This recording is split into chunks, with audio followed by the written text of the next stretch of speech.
कि दौलत दुनिया माल खजाना दुनिया में रह जाएगा और मुट्ठी बांध के आया बंदा हाथ पसारे। जब लोकसभा में श्री लालू यादव जी के बयान से आदरणीय प्रधानमंत्री जी भी हंसने लगे। के माथा पर सीखे और रणनीति बताने वाले नहीं हैं। महोदय,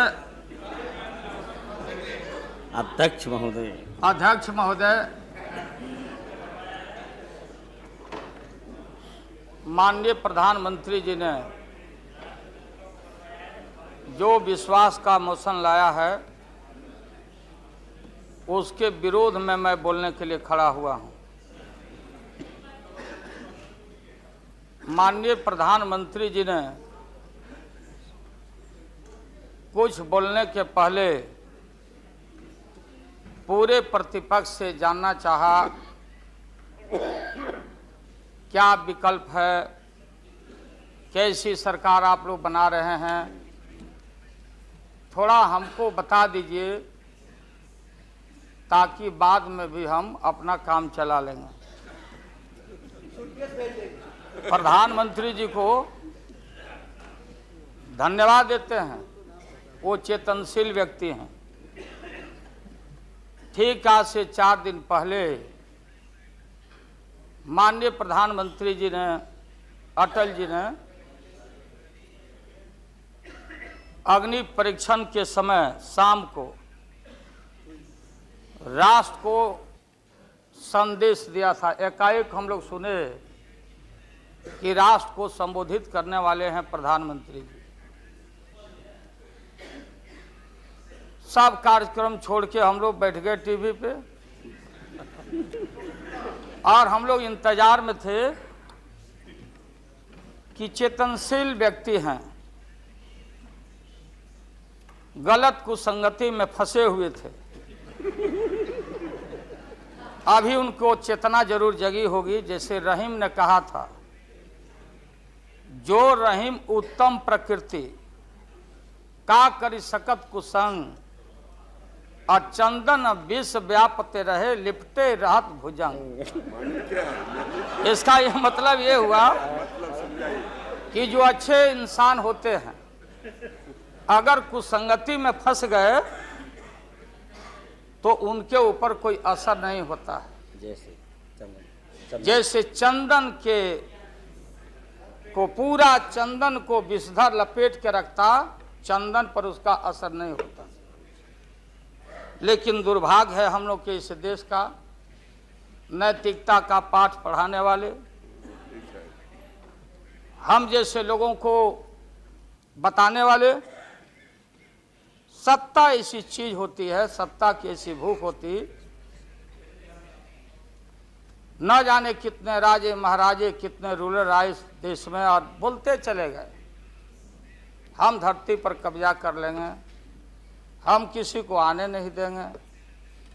रावण भी आए तो बोले कि हम सीढ़ी लगाएंगे स्वर्ग में, लेकिन धरती ज्यों के त्यों है और खामोश है।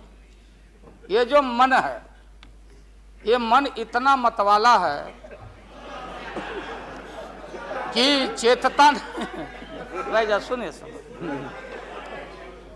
उसमें हम सब लोग हैं। आप सुनिए भाई, उसमें हम सब लोग हैं। हाँ, वो बता रहे हैं, वो भी बता रहे हैं। मुझे अफसोस है कि आप जा रहे हो। कहीं मेरे चाचा बैठे हैं, गफूर चाचा, कहीं मेरा भाई बैठे हैं नीतीश कुमार, लेकिन धर्म अधर्म की बारी आई है तो आज गद्दा चलाना पड़ रहा है तुम्हारे पीठ पर हम लोग को। चिंता मत कर। तो ये जो मन है मतवाला, कहीं हम लोग के गुरु जौहर साहब बैठे हुए हैं, गुरु थे हम लोग के। मुझे अफसोस है, मैं आता हूं कि ये जो मन है माननीय प्रधानमंत्री जी, मतवाला भोला है, ठुमक ठुमक के थिरकता है, चाहे होली हो या कोई हो। जैसे आप थिरक रहे थे और हम कपड़ा फाड़ के पटना में होली गा रहे थे। ऐसे ही लोगों के लिए ये धरती ज्यों का पृथ्वी खामोश है, वही ज्यों का त्यों है। सूफी आए, संत आए, आपके सूफी संत जैसे अडवाणी जी बैठ के उपदेश पढ़ा रहे थे। आपने सोचा नहीं कि आपका सत्यानाश क्या हुआ, किसने किया ये बात। उन दिनों में सूफी आए, संत आए और भटकते इंसान को, मतवाला इंसान को, जो बहन को बहन नहीं समझता, माँ को, दूसरे की माँ को माँ नहीं समझता, दूसरे के बाप को बाप नहीं करता, प्रणाम नहीं करता, तो सूफी और मौलाओं ने कहा कि दौलत, दुनिया, माल, खजाना दुनिया में रह जाएगा और मुट्ठी बांध के आया बंदा हाथ पसारे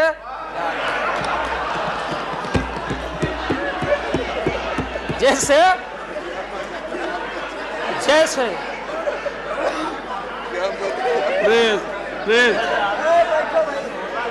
लेकिन ये जो मन है, ये जो मन है मानता नहीं। आपने कहा था यहीं, अरे बन रीता वर्मा, अभी भी आपका स्वाभिमान जगना चाहिए। अरे तुमको डिप्टी स्पीकर भी लोग नहीं बना सके। बैठ जाओ, इसलिए मैं कहना चाहता हूँ। लाल प्रसाद जी,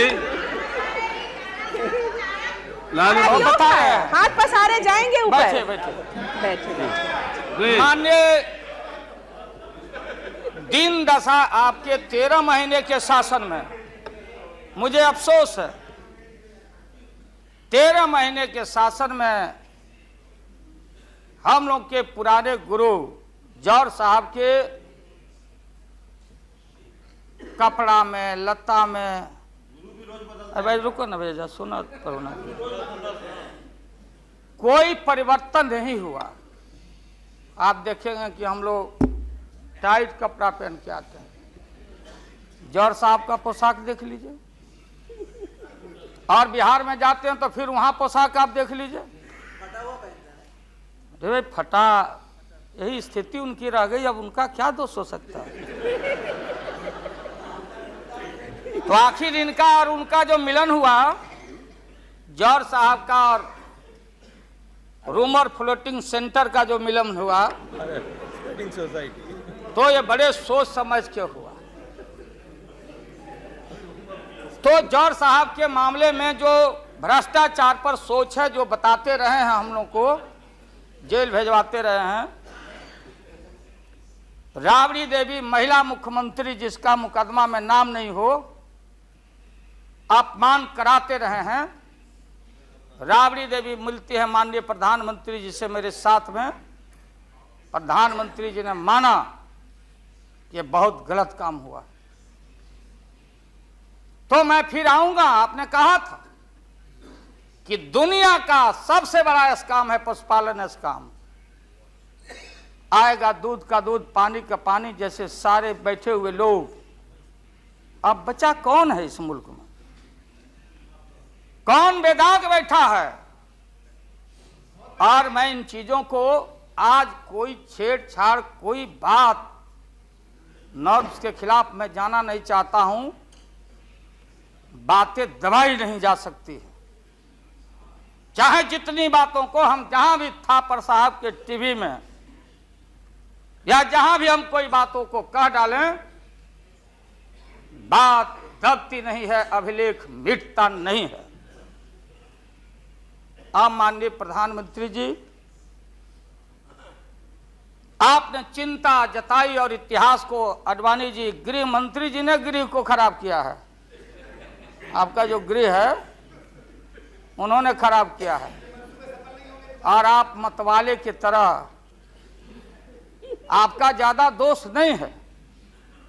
मैं किसी को अपमान करने के लिए नहीं कहता हूं। मैं जन्म लिया था फुलवरिया गांव, गोपालगंज में, फुलवरिया गांव में। तो हम लोग को मालूम नहीं कि हमारे भविष्य में क्या लिखा है। तो ये गोसाई लोग एक ऐसा रखते थे पशु बैल, आंख पर मासा है, पीठ पर पैर है, बहुत छोटा नाटा है, जिसको नादिया बोलते उत्तर प्रदेश में, हम लोग अपने यहाँ बसहा बैल बोलते। भोला बाबा शंकर बाबा का अवतार माने बसहा बैल। और वो जो गोसाई है कपड़ा उपड़ा उड़ा के और हजारों चिट्टी कौड़ी उसमें साट के रखता, गेरुआ बस्तर पहन लेता, और हमारे साधु लोग जो ये बैठे हैं देखिए इसी रूप में रहता। वो बेचारा गरीब है, वो लेके गांव गांव घूमता, मेरे गांव चलाया मेरे पास। मेरी माँ बैठा दी ओरी के नीचे खपड़ा घर के, देखो बाबा देखवा दो मेरे बेटे के भाग में क्या लिखा हुआ। ये हम ही अकेले नहीं, लाखों लोग जो गांव से आते उनको इन बातों की जानकारी है।